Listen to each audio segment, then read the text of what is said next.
Hi అందరికీ నా ఈ వీడియోకి స్వాగతం. ముందుగా అందరూ ఎలా ఉన్నారు? మేమైతే చాలా బాగున్నాం. మీరు బాగుండాలి, బాగున్నారు అని కోరుకుంటూ ఈ వీడియో అయితే స్టార్ట్ చేస్తాను. ఇది మా బుడ్డోడి పుట్టినరోజు ఫుల్ వీడియో. ఆ రోజు అత్తమ్మ వాళ్ళ ఇంట్లో అలాగే అమ్మ వాళ్ళ ఇంట్లో ఎలా సెలబ్రేట్ చేసుకున్నానో ఈ వీడియోలో చూద్దాం రండి. ఆ రోజు మా అత్తమ్మ వాళ్ళ ఇంట్లోనే ఉన్నాం కాబట్టి మా అత్తమ్మ వాళ్ళ ఇంట్లో ఉదయాన్నే వాటికి లేచి స్నానం చేపించి దేవునికి దండం పెట్టుకోరా అంటే ఎంత సతాయించాడో. ప్రతిరోజు వాడు స్నానం చేయగానే దేవుడికి దండం పెట్టుకుంటాడు. అలాంటి వాడు పుట్టినరోజు మాత్రం దేవునికి దండం పెట్టుకో అంటే చాలా సతాయించేశాడు. ఎలాగోలా దండం పెట్టించి తర్వాత గుడికి కూడా తీసుకెళ్ళాము. గుడి దగ్గర కూడా ఉండలేదు. ఇంటికి వెళ్ళిపోదాం అన్నాడు. ఎలాగోలా దండం పెట్టించి ఇంటికైతే తీసుకువచ్చాము.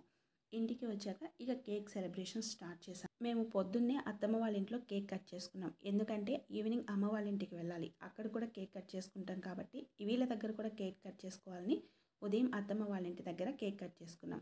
అత్తమ్మ వాళ్ళ ఇంటి దగ్గర చుట్టూ చాలామంది చిన్నపిల్లలు ఉంటారు. వాళ్ళందరినీ పిలుచుకొని వాళ్ళతో కలిసి కేక్ కట్ చేసాము. ఎందుకంటే ఫస్ట్ టైం అత్తమ్మ వాళ్ళ ఇంట్లో బర్త్డే చేసుకోవడము. ప్రతిసారి మేము బెంగళూరులోనూ తిరుమలకి వెళ్ళడము ఇలా జరుగుతుంది. లాస్ట్ 2 బర్త్డేస్లో తిరుమలకి వెళ్ళాము. 1 బర్త్డే మేము బెంగళూరులోనే జరుపుకున్నాము. ఈసారి మాత్రము స్కూల్ హాలిడేస్ రావడము, మేము వెకేషన్కి ఊరికి రావడము అన్నీ బాగా కలిసి వచ్చాయి. అందుకే చుట్టూ ఉన్న పిల్లలందరినీ పిలుచుకొని అందరితో సరదాగా కేక్ అయితే కట్ చేయించుకున్నాము. అందరూ వాడిని అక్షింతలతో ఆశీర్వదించి కేక్ కట్ చేసి అందరికీ కేక్ అయితే పంచిపెట్టేశాము. ఆ తర్వాత ఆఫ్టర్నూన్ వాళ్ళ మామయ్య అంటే మా అన్నయ్య వచ్చారు.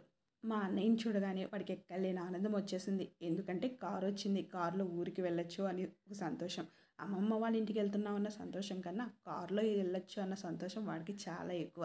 ఇక ఆఫ్టర్నూన్ లంచ్ చేసేసి అత్తమ్మ వాళ్ళ ఇంటి నుంచి బయలుదేరి అమ్మ వాళ్ళ ఇంటికి అయితే వచ్చేసాము. అమ్మ వాళ్ళ ఇంటికి వచ్చేసరికి సాయంత్రం అయింది. ఇక అమ్మమ్మ వాళ్ళ ఇంట్లో కూడా కేక్ కట్ చేసుకోవాలి కదా, వాళ్ళకి ఆ ముచ్చట ఉంటుంది కదా, అది కూడా తీర్చుకోవాలని వాళ్ళ మావయ్య కేక్ అయితే తీసుకొచ్చారు. కేక్తో పాటు కొన్ని స్వీట్స్ కూడా తీసుకొచ్చారు. సో అవన్నీ డెకరేట్ చేసుకొని కేక్ కట్ చేయడం అయితే స్టార్ట్ చేశాము. మా బుడ్డోడికి మార్నింగ్ అలవాటైంది కదా, సో కేక్ కట్ చేయడం చాలా ఈజీగా అనిపించింది. మార్నింగ్ కట్ చేసేటప్పుడు మాత్రం పిల్లలందరినీ చూసి అందరూ హడావిడిగా ఉండటం చూసి అమ్మ నువ్వు పక్కనే ఉండు, నువ్వు కట్ చెయ్యి ఇలా కొంచెం సతాయించాడు. ఇక ఆ ఈవినింగ్ టైంకి కొంచెం సెట్ అయింది. సో నా బర్త్డే కాబట్టి నేను కట్ చేస్తున్నాను అని అనిపించిందో ఏమో, కానీ కట్ చేసే టైంకి అమ్మ నువ్వు నా పక్కనుండు, నువ్వు ఉంటేనే కట్ చేస్తాను అన్నాడు. ఇక చేసేదేం లేక వాడి దగ్గరికి వెళ్ళి కూర్చున్నాను. ఏ పిల్లలకైనా తన తల్లి పక్కన ఉంటే ధైర్యంగా అనిపిస్తుంది కదా, సో మా వాడికి కూడా నేను పక్కన ఉంటే చాలా ధైర్యంగా అనిపించింది. నేనైతే మార్నింగే శారీ కట్టుకొని అత్తమ్మ వాళ్ళ ఇంట్లో కొంచెం పిక్స్ వీడియోస్ ఇలా తీసుకుందాం అనుకున్నాను. కానీ ఈ ఎండకి ఈ వేడికి మార్నింగ్ అస్సలు శారీ కట్టుకోలేకపోయాను. అందుకే ఈవినింగ్ అయితే కొంచెం కూల్గా ఉంటుందని అమ్మ వాళ్ళ ఇంటికి వచ్చిన తర్వాత శారీ కట్టుకొని కొన్ని పిక్స్ అయితే తీసుకున్నాము. తర్వాత మా హస్బెండ్ నేను కలిసి ఇద్దరం కేక్ కట్ చేయించాము. తర్వాత అక్షింతలేసి ఆశీర్వదించాము. మా అన్నయ్య వదిన కూడా ఆశీర్వదించారు. అమ్మమ్మ నా తాతయ్య కూడా ఆశీర్వదించారు. పొద్దున్నే నానమ్మ తాతయ్య అత్తమ్మ అందరి చేత ఆశీర్వాదం పొందాడు. సో చాలా హ్యాపీగా అనిపించింది.